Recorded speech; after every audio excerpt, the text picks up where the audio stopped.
You are one of the top problem sleuths in the city. Solicitations for your service are numerous in quantity. Compensation? Adequate. It is a balmy summer evening. You are feeling particularly hard-boiled tonight. What will you do? Quickly retrieve arms from safe. You've already got arms, numbnuts. Retrieve your gun. There are Danes to be rescued. You are quite positive there has never been a gun in your office, and never will be. Frankly, the notion strikes you as reckless and foolhardy. Break through glass with fist to unlock door. You don't know why you are assuming the door will be locked. You don't usually keep the door to your office locked. Nonetheless, a guy this hard-boiled doesn't go messing around with totally unmanly things like knobs. You send your meaty fist glassward. It seems there never was a glass element to the door. It was just a piece of paper taped to it. Take the piece of paper. The piece of paper was added to your inventory. Manhandle the doorknob. There are Danes to be rescued. The door is locked. Funny, you don't remember locking it. Call the Royal Locksmith. The most plainly obvious course of action is to call a locksmith. You examine the phone. While it appears to be hooked up to an active phone line, the rotary dial and receiver cord are both missing. You won't be talking to anyone on this phone. Check pockets and desk drawers for phone parts. Unfortunately, your desk has no drawers, since it is a board resting on some cinder blocks with Falkswood panel siding.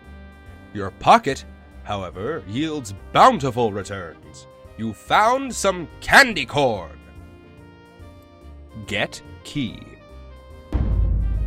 You pick up the gun. The grip is cold against your palm. This is your only friend in the world right now. It's gonna be a long night. Store candy corn in safe. Thinking the precious cargo may not be secure in your pocket, you explore alternatives. But you don't know the combination to the safe. You figure it's probably hidden somewhere in your office. Check the other side of the paper. You have decided to examine the piece of paper. Eureka! You discovered a sequence of numerals. Open safe. You will use the sequence of numerals on the safe. The safe doesn't seem to work. It appears to be a replica of a safe's facade, concealing something beneath it on the wall. There is a painting of a clown under the safe cover. Look under the fake wood paneling of the desk. There is a flask of whiskey under the desk. Get ye flask. You pick up the flask of whiskey. Drink the whiskey and remember the good old days. How do you expect to drink from the flask of whiskey when it is not in your jacket pocket? Exchange gun for whiskey, then drink. You swap the key for the flask of whiskey and wield it accordingly. Ow!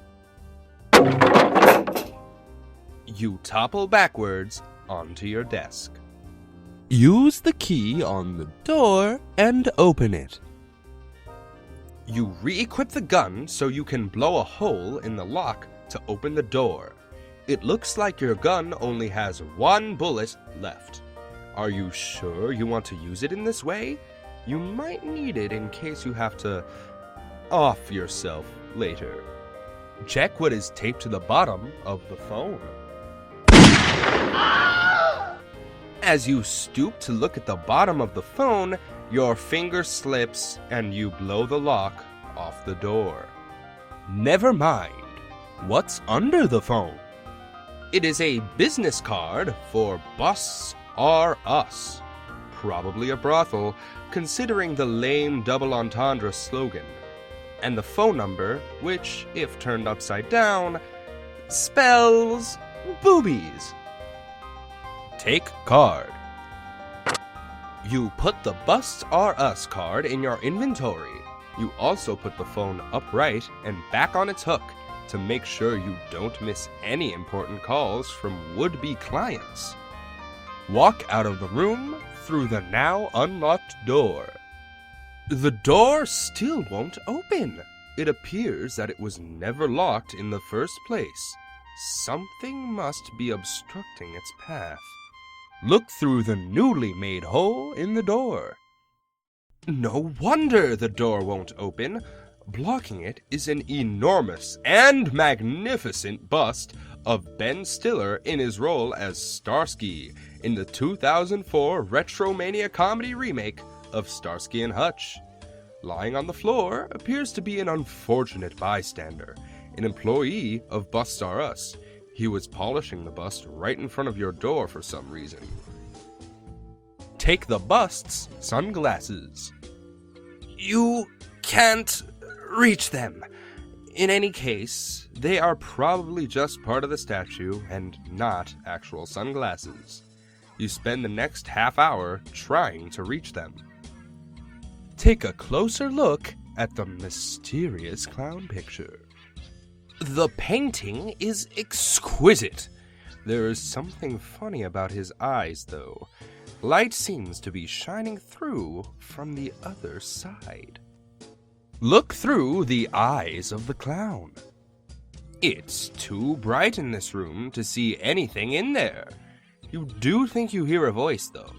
You can't tell what it's saying. Throw a cinder block at the door. You're just so angry about not being able to reach those sunglasses, you're about to lose it. You first consolidate all the scrapped wood into a neat pile, then hoist the block towards the door. It sounds like something was knocked loose on the other side. Peer out the window to see what floor you're on. You face east in the room to look out the window. Bright daylight floods the room through the glass. You've always been a stickler for natural light. This is the only source of light in the room. What makes this particularly strange is the fact that it is 10 o'clock in the evening. Take a look outside. It's the view from your third-floor office. You gaze abstractly at the commotion below. Same scene, same faces every day. It's like it hardly ever changes. Not that you can afford to pay much attention to scenery, with your mind wrapped around the latest problem to sleuth, and your lips around your flask. Ask the movers with the moving van to remove the Starsky statue. You shout towards the moving truck, hoping someone might be willing to bust your problem, so to speak. You do your best pantomime of Ben Stiller as a Starsky statue, but it doesn't seem like anyone can see or hear you. Throw cinder block at the window, thereby discovering it is fake. You think you have a pretty good idea about how your office works by now. Acting upon this hunch, you hoist another cinder block glassward. Look. Pick up shard of glass and put it in your inventory.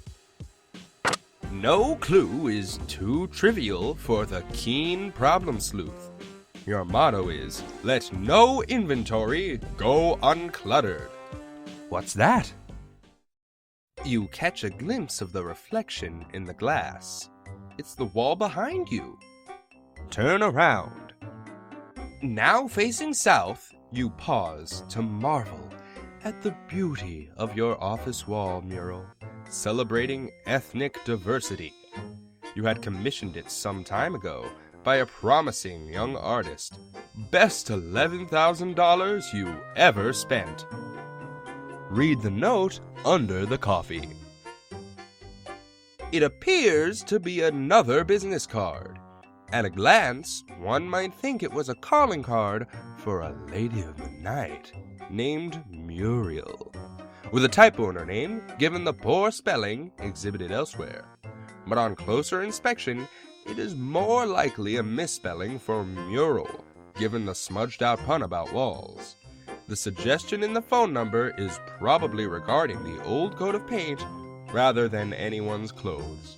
It's an easy enough mistake to make, though. You feel sorry for anyone who at any point in the past may have called while under the wrong impression. Using the chair, cinder blocks, and paneling, make a fort.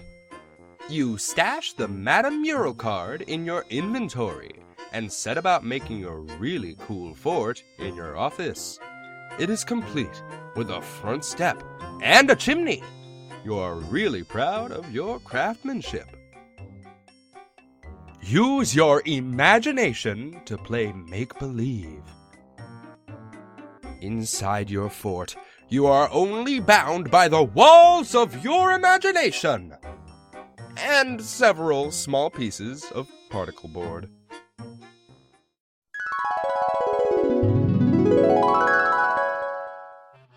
This is what being a hard-boiled problem sleuth is all about. It's about being a strong, silent type, oozing with confidence, charisma, and other fine qualities such as not being trapped in your own office. It's about having a working phone, a real desk, not one, but 2 steak dinners, and some hysterical broad on the line, yakking about some fella she's got troubles with. It's always the same thing with dames. You comfort yourself in your sublime fantasy by now and then saying things into the phone such as, "Now calm down a second, toots," and "Hey, take it easy, sweetheart. I can barely understand a word you're saying."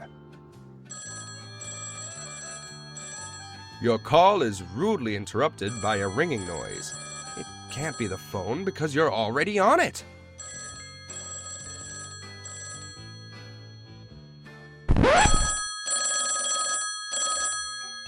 Something is ringing in your office. Check it out.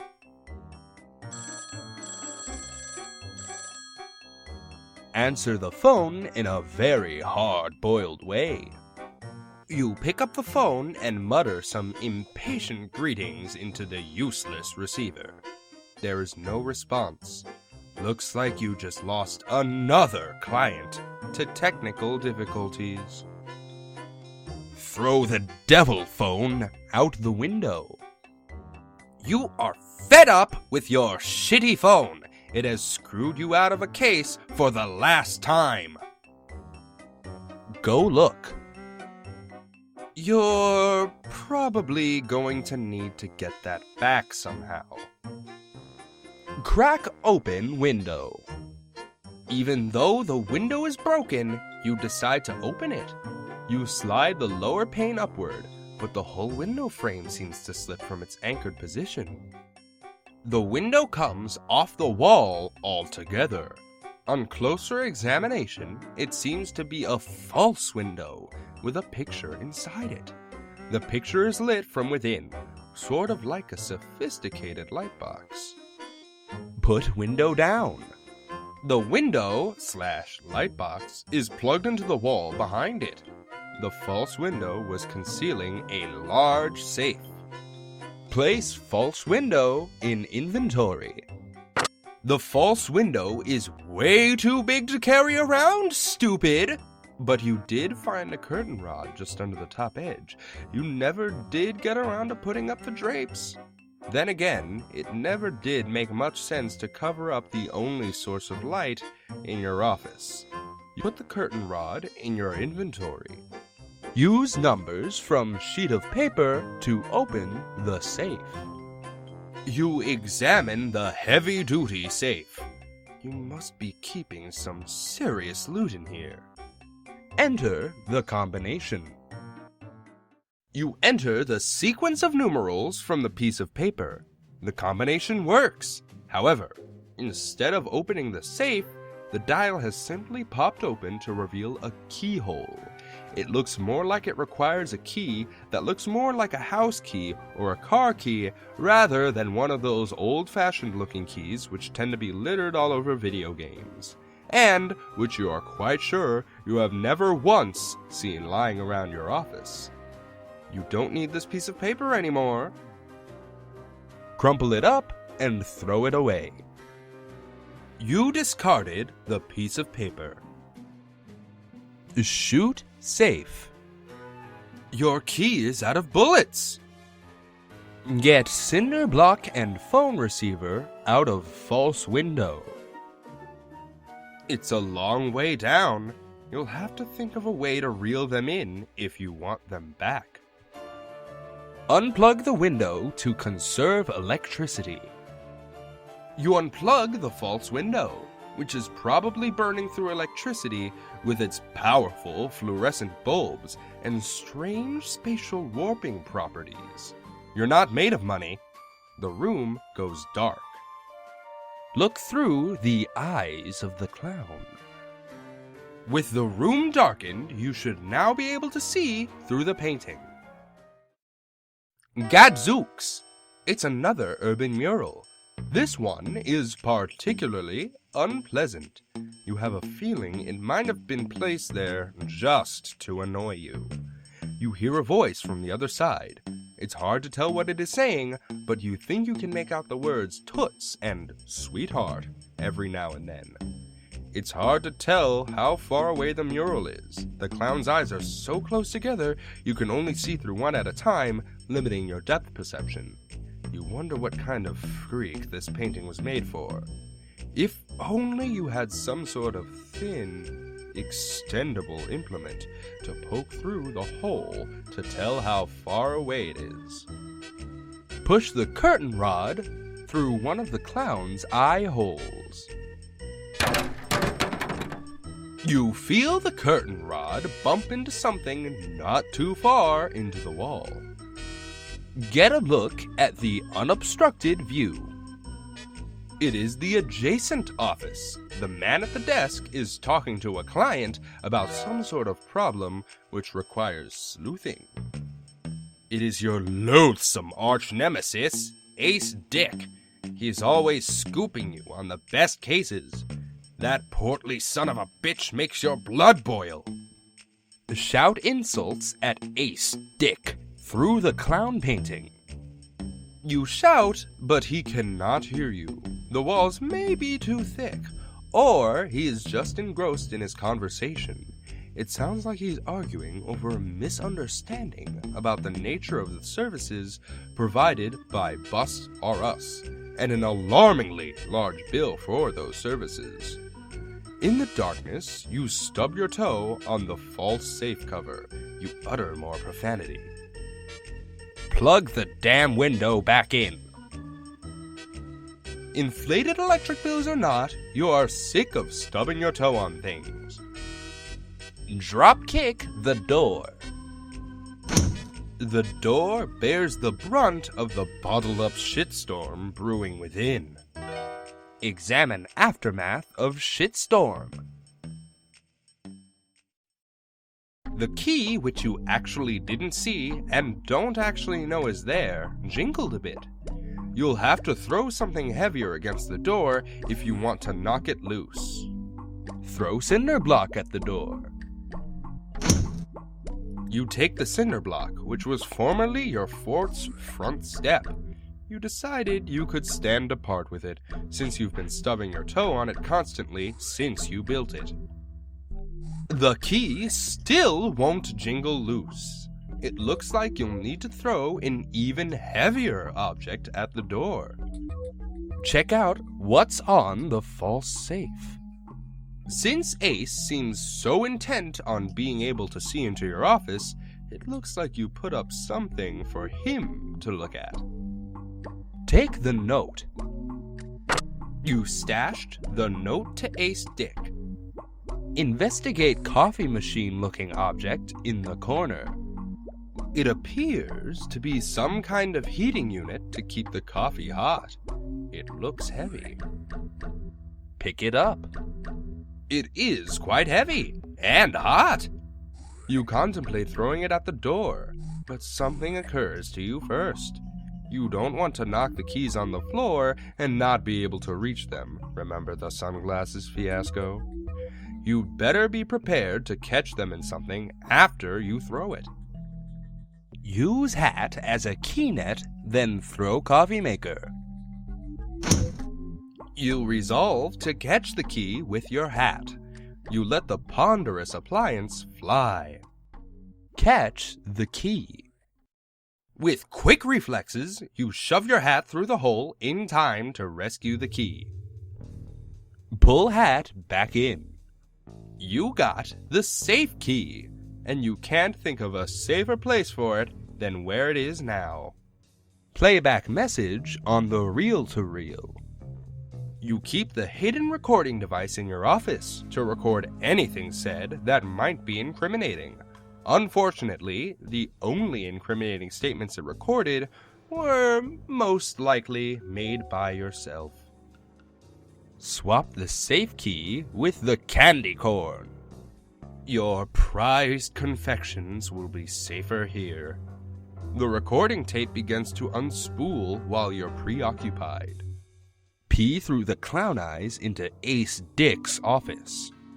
You remember you're pissed off at Ace Dick, and in addition to which, you haven't been able to pee once in the 13.5 hours you've been locked in your office. You decide to exact revenge by unleashing a torrent of urine through one of the painting holes, preferably while he is spying on you. Unfortunately, your aim isn't that good, and you don't even come close to getting pee through the holes. The painting is now a smelly mess. Use the key on the safe. You unlock the safe with the safe key. The safe opens to reveal a hidden room. You don't need the safe key anymore, so you discard it.